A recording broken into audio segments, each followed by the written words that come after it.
আমরা আজকে বানাবো বিড়ালের কালাভুনা। বিড়ালের কালাভুনা কেউ কখনো খাইছেন কিনা জানি না, যারা খান না একটু মনোযোগ দিয়ে দেখবেন। সেই টেস্ট সবাই এই ঈদে অনেক কিছু খাইতে খাইতে আমাদের একদম অনীহা তৈরি হয়ে গেছে। আজকে আমরা স্পেশাল কিছু খাবো, তাই আমরা চিন্তা করলাম আজকে আমরা খাবো বিড়ালের কালাভুনা। আচ্ছা, বিড়ালের কালাভুনা করতে দিয়ে দিলাম একটা সাদা সুন্দর বিড়াল। ওকে, দেখলাম বিড়ালটা নাড়াচাড়া দিচ্ছি, আমাদের বিড়াল সিদ্ধ হচ্ছে।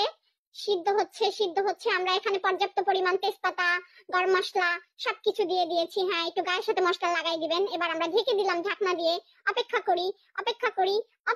করি। দেখেন হয়ে গেছে আমাদের স্পেশাল বিড়ালের কালা ভুনা। দেখেন একদম কালা কালা ভাবটা চলে আসছে। যারা চট্টগ্রামের আছেন তারা দেখেন আপনাদের কালা ভুনার মতো কালা হয়েছে কিনা। দেখেন কি সুন্দর গ্লেজ দিচ্ছে, দেখেন। আহা কি সুন্দর, আমার তো জিহ্বায় পানি চলে আসছে, এখনই খাইতে ইচ্ছা করতেছে। আমার কালাভুনা দিয়ে আবার দুধ দেয়। আল্লাহ দুধ দিস না। অবশ্য আপনাদেরকে বলা হয় না এই কালাভুনা একটু জীবিত থাকে। এই যে দেখেন আমরা এখন পরিবেশন করতেছি শসা, লেবু সবকিছু দিয়ে। এই কাঁটা চামচ নিয়ে আসো। এই যে দেখেন, চোখ দুইটা সবার আগে খাবেন, বুঝছেন? চোখ দুইটা একদম অনেক বেশি মজা। আচ্ছা, এখন আমরা চামচ নিয়ে আসো, তাড়াতাড়ি চামচ।